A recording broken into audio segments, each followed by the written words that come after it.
Hello! Thanks for watching, and welcome to the next video in my series on basic statistics. Now, as usual, a few things before we get started. Number one, if you're watching this video because you are struggling in a class right now, I want you to stay positive and keep your head up. If you're watching this, it means you've accomplished quite a bit already. You're very smart and talented, but you may have just hit a temporary rough patch. Now, I know with the right amount of hard work, practice, and patience, you can work through it. I have faith in you. Many other people around you have faith in you. So should you. Number two, please feel free to follow me here on YouTube, on Twitter, on Google+, or on LinkedIn. That way, when I upload a new video, you know about it. And it's always nice to connect with my viewers online. I feel that life is much too short and the world is much too large for us to miss the chance to connect when we can. Number three, if you like the video, please give it a thumbs up. Share it with classmates or colleagues or put it on a playlist. That does encourage me to keep making them for you. On the flip side, if you think there's something I can do better, please leave a constructive comment below the video, and I will take those ideas into account when I make new ones.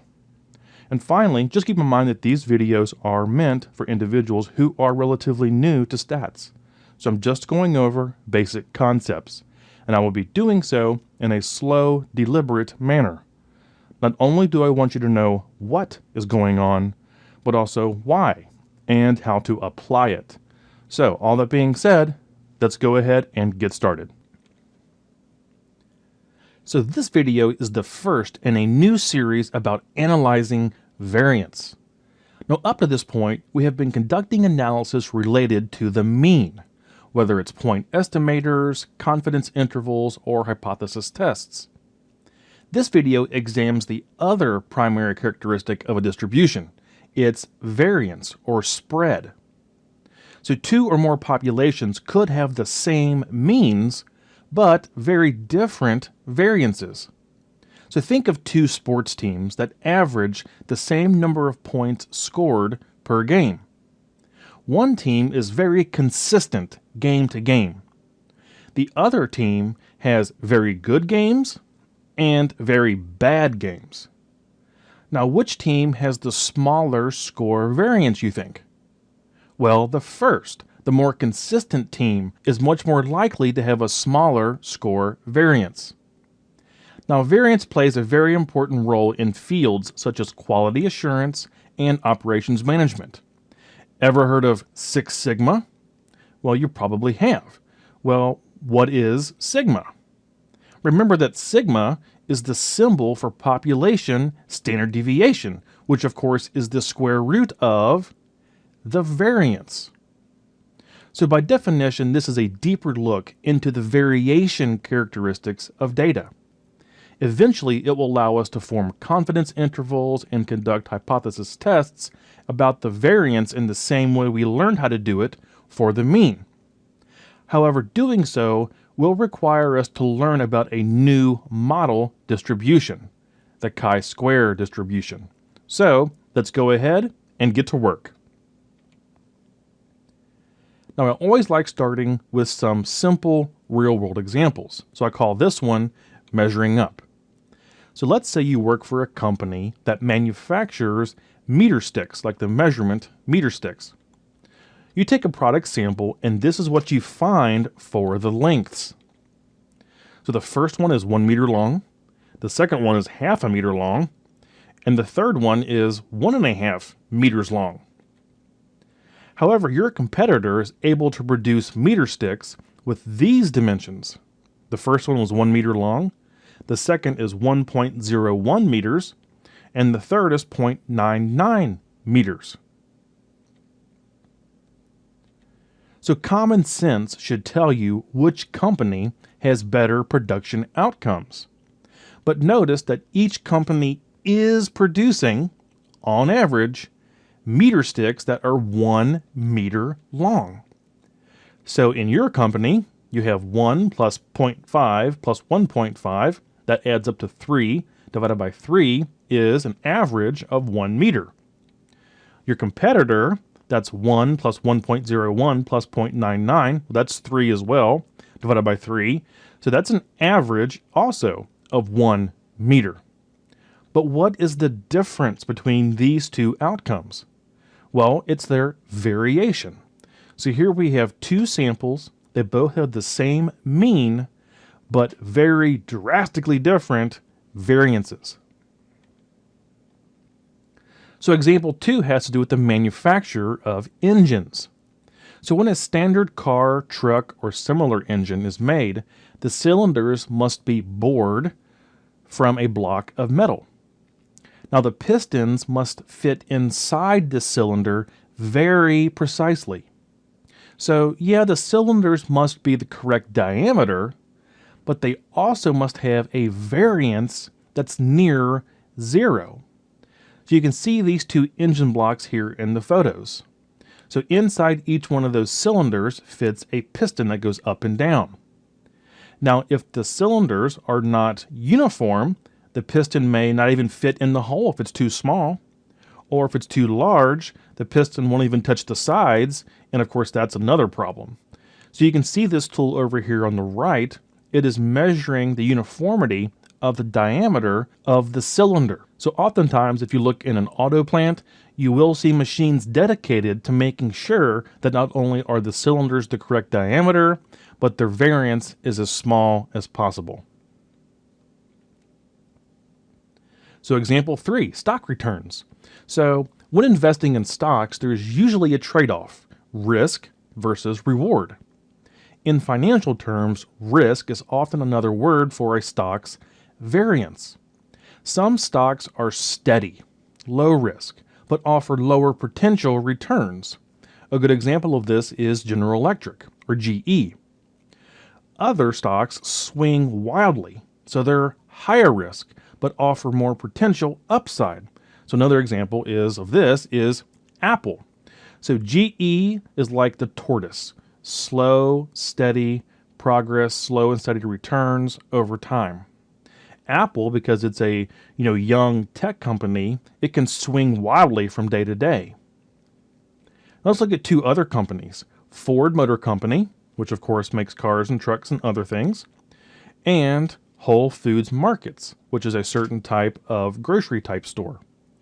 Now, if you look at these two graphs, which one seems to have the higher variance or swing more from period to period? Now, it's sort of a trick question because notice that these graphs are in the units of the stock's price. So these graphs are not in a standardized measure. Now, what if we look at these and compare them as a percentage as far as their returns? Now, which appears to have the greater variance in a standardized measure like percentage?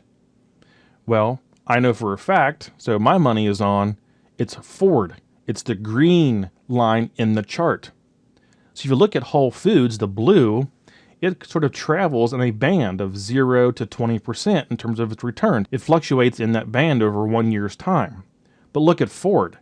It starts and goes way down, then goes up again, then goes down again, then it goes up, then down, then up, and then down, then up, and then down, then up again, way up again, and so forth. So in this case, Ford has the higher variance. It's what we call a higher beta stock. So this is another example of how you can look at the variances of two things or two populations, whatever else it might be, and compare them. So here's another example, brewing beer. So in order for enzymes to effectively convert starch into sugar during the brewing process, the pH, which is the acidity or alkalinity of the mash, should be approximately 5.5, so a pH of 5.5.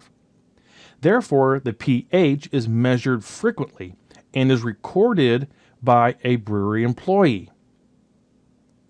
Now, the brewmaster noticed that one set of measurements by a particular employee had very low variance, almost near 0.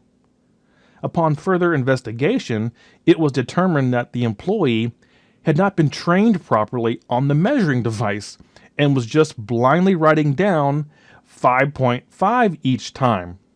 So, of course, it had very low variance because that employee was writing down what they think it should be each time because they did not know how to do it properly. So in this case, a very low variance is a red flag. We would expect some natural variation, but this one employee was writing the same number down every time. So here are some general considerations to sort of run through your mind. Of course, the meter stick example, making meter sticks that are on average 1 meter in length is not good enough. They actually have to be 1 meter long. So you can't go to your boss and say, well, great, on average, our meter sticks are 1 meter long. Well, that's no good when some of them are only 1/3 of a meter long, does it? Now, as you can tell, analyzing the variance is a cornerstone of statistical quality control. Again, ever heard of Six Sigma? Now, higher variation could mean inconsistent production or an out-of-control process. An extremely low variance could mean maybe a stuck sensor or human error. So a stuck sensor may be giving you the same reading over and over and over and over again. And of course, in the previous example, in the brewery example, the person was not properly trained, so they were writing what they thought they should write down each time over and over. Because after all, something like the variance of 3, 3, 3, 3, 3, 3, 3, and 3, and so on, the variance of all that is 0. Now, data sets can have the same mean, but very different variances, as we saw in the meter stick example. So here we have two distributions. Now notice their means are in the exact same place. They line up exactly. So when we are looking to differentiate or compare two distributions, there are two primary characteristics we can analyze. There are others, but two primary ones. Their means and their variances. So in this case, I told you that the means are in the exact same place. These distributions line up vertically over each other's means. However, their variances could be vastly different. So the one above could be a very high variance, the one at the bottom could be a very small variance. So you can see that the mean and the variance are two different things, and we have to always consider both when we do our analysis. So you can see that these two distributions overlap quite a bit. So it may be hard to distinguish them. Now, what if I decrease the variance quite a bit? Look at what happens.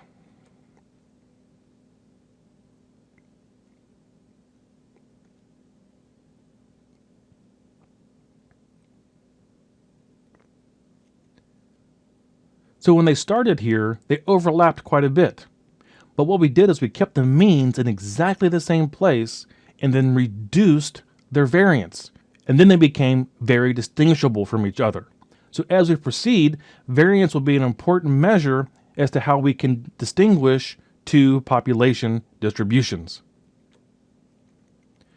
So let's quickly review what variance actually is. So variance and its square root, the standard deviation, are both measures of the spread or variability in data. And again, two or more data sets could have the exact same mean, but very different variances. So here's our formula for the population variance. And here's the formula for the sample variance. Notice they look very similar.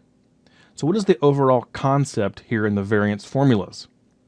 Now they are both based on the squared difference between each observation, which I've colored in red, and the mean, which I've colored in blue. So on the left-hand side, we have the population mean, mu, and on the right, we have the sample mean, x bar. So this is the average squared deviation. So we take each observation, subtract the mean, then we have a difference. Then we square that difference. We do that for every point in our data set. Then we add all those up, and then in the case of the population variance, we divide by our population size, and in the sample variance, we divide by our sample size minus 1, n minus 1. So what we're asking is, how far is each data point from the center, or the mean, on average? So again, think of it as the average squared deviation, how far each observation is from the mean. Now, let's go back and review something else about sampling distributions. Remember, when we take many samples of the same sample size from a population, and then find all those sample means, which are x bars. Those sample means follow the normal curve when placed in their own distribution. So a distribution comprising many sample means is the sampling distribution of the mean. And again, it follows the normal curve. We use this at great length in many other videos, and I have a separate video on the sampling distribution of the mean itself. But just remember that many samples, when put into their own distribution, the sample means, follow the normal distribution. Now, what about the sampling distribution of the sample variance? Remember, that's s squared. So when we take many samples of the same sample size from a normal population and then find those sample variances, which of course is s squared, it's a sample variance, those sample variances do not follow the normal curve model when placed in their own distribution. So here we have the sampling distribution of s squared, which is the sample variance. So this is not the way it's modeled. They do not fall in line with the normal distribution. So what distribution do they follow? So again, when we take these many samples and find those sample variances and put them in a distribution, they follow what's called the chi-square distribution. So that X-looking character there is actually the Greek letter chi and squared. Now every chi-square is with a degrees of freedom that's n-1. So in that sense, it's similar to the t-distribution. So we have a chi-square distribution with n-1 degrees of freedom. So these are some graphs of the chi-square. So on top, we have a general chi-square with a certain degrees of freedom. It looks from this, it's probably 4 degrees of freedom. Now on the bottom, you'll notice that there are several chi-square curves on the same graph. And remember, I said that there is a chi-square distribution for every degrees of freedom. So the graph at the bottom shows you how the graph changes depending on how many degrees of freedom you have. In this case, that's what V is. So with 3 degrees of freedom, the curve is very high at the beginning and then tails off quite rapidly. With degrees of freedom of 5, it's a little bit lower at the peak and a little bit wider in the middle. With degrees of freedom of 10, it's lower still in terms of its height and wider, and it sort of moves over to the right as the degrees of freedom increases. So just remember that the sample variances follow this chi-square distribution with n-1 degrees of freedom. So let's compare these two side by side. So on the left, we have the sampling distribution of sample means. And again, that follows a normal distribution. However, the sampling distribution of the sample variances follows a chi-square distribution with a certain number of degrees of freedom, which is n-1. So if our sample size was 15, we would have a chi-square distribution with 14 degrees of freedom. So on the left, we have means, and on the right, we have sample variances. Let's talk about the actual sort of anatomy of the chi-square distribution. So again, here we have our chi-square distribution I used in the previous one. Now the first thing to point out is that there is no one chi-square distribution. As I mentioned before, there is a chi-square distribution for each n-1 degrees of freedom. So it's very similar to the t-distribution in that sense. Now the area or the probability under the curve adds up to 1. The curve is asymptotic, so it never touches the x-axis. And that has to do with the fact that in this formula we'll learn in the next video, doing so would cause us to divide by 0, and we know we can't do that. Now, what makes this very different is that in the chi-square, the value of 1 is at the left side, and the 0 is on the right side. Now I'll put 0 in quotes because remember, this technically goes on forever to infinity. So in a normal distribution, we have a probability of 0 on the left and 1 on the right. Here it's the opposite. 0 is on the right and 1 is on the left. So therefore, the cumulative probability runs right to left, so the opposite of the way you would expect. Now the probabilities are found in the chi-square table in the same manner as normal curves. So based on the point of the curve we want to analyze, we will go to the chi-square table, which we'll look at here in a second, find that in the table, and it works the exact same way we did for the z-table and the t-table. So here we have a chi-square distribution with degrees of freedom of 9. Now what I've done is in the middle, this is our 95% interval. So remember, we did this many times in the normal distribution. So we talked about the 95% of the normal distribution. Now in the normal curve, it's symmetric. So it's a bell shape with the 95% in the middle and the tails on the ends are even. Now in the chi-square, it doesn't look like that, but we can still denote a 95% interval of probability in the middle. Therefore, we have 2.5% in the left tail and 2.5% in the right tail. So of course that adds up to 100%. Now the way we write this is that in the lower critical value between the two regions, we have a chi-square at 0.025. That's 2.5%. Now on the left tail, we have the chi-square at 0.975. So that's how we actually write the chi-square at both critical values. So how do we read the chi-square table in this instance? So here is our curve from our last slide. So we have a chi-square of 0.025, and notice the lower value is on the right because that's where the zero end is. And on the left-hand side, we have a chi-square of 0.975. That's where the 1 end is. So how do we find these actual values in the chi-square table? Well, the first thing we want to do is find our critical values at the top. So we have 0.975, that matches our left critical value, and 0.025, which matches our right critical value. And again, each tail represents 2.5% of the overall distribution. So there we have our critical values. Now remember, our degrees of freedom are 9. So we find that row in our chi-square table. So we have our two columns and our row. And now it's simply a matter of finding out where they intersect.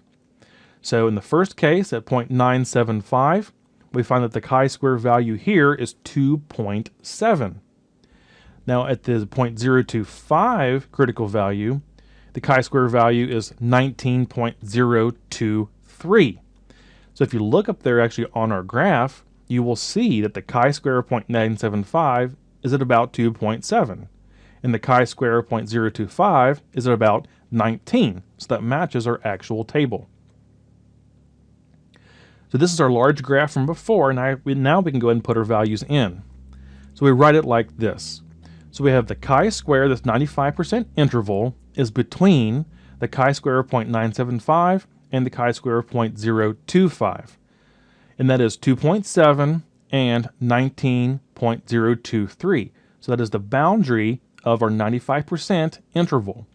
So 2.7 marks this first boundary, and 19.023 marks this right boundary. Now being able to do this is very important for the next video when we talk about confidence intervals and eventually hypothesis tests, because this looks very similar to the confidence interval method we did for the mean. And that's because it is. It's very, very similar. But you need to know how to actually use and visualize the chi-square distribution and its critical values. Okay, so a quick review and then we were done. So analyzing variance is very important in fields such as statistical quality control and in Six Sigma environments. The one thing I did not mention is that equal variance is also an important assumption in certain advanced statistical techniques. So we need a way to actually test for it. Now a distribution of sample means follows the normal distribution. A distribution of sample variances follows the chi-square distribution with n-1 degrees of freedom. Now the chi-square distribution has a total probability of 1, so it's similar to the normal curve in that respect, but the cumulative probability runs right to left. So 0 is on the right, 1 is on the left, not left to right as we are used to. Now the critical values are found using the chi-square table in the same manner as we do for the normal distribution. So we find our critical values there at the top, our probabilities, then we find the row that corresponds with our degrees of freedom, and it's simply a matter of finding where those intersect.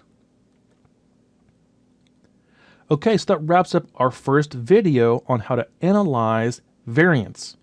Now in this video, we've dealt with one population, and we'll also do that in the next video. But I wanted to do two main things in this first video. First, I wanted to give you several concrete yet short real-world examples where variance plays an important role. And of course, analyzing it plays an important role. The second thing I wanted to do is introduce you to the sampling distribution of the variance, which of course is the chi-square distribution, not the normal distribution. So hopefully this sets the stage for what we're going to do in the next video, which is confidence intervals and eventually hypothesis tests regarding the variance, not the mean. So just a reminder, if you're watching this video because you are struggling in a class, stay positive and keep your head up. You're very smart and talented. Never let anyone else tell you differently, including you. Please feel free to follow me here on YouTube, on Twitter, on Google+, or on LinkedIn. It's always nice hearing from you. And finally, remember, the fact that you're on here trying to learn, trying to improve yourself as a student or as a business person, that is what really matters. I firmly believe if you have the right learning process in place, the results will take care of themselves. So, thank you very much for watching. I wish you the best of luck in your work and in your studies, and look forward to seeing you again next time.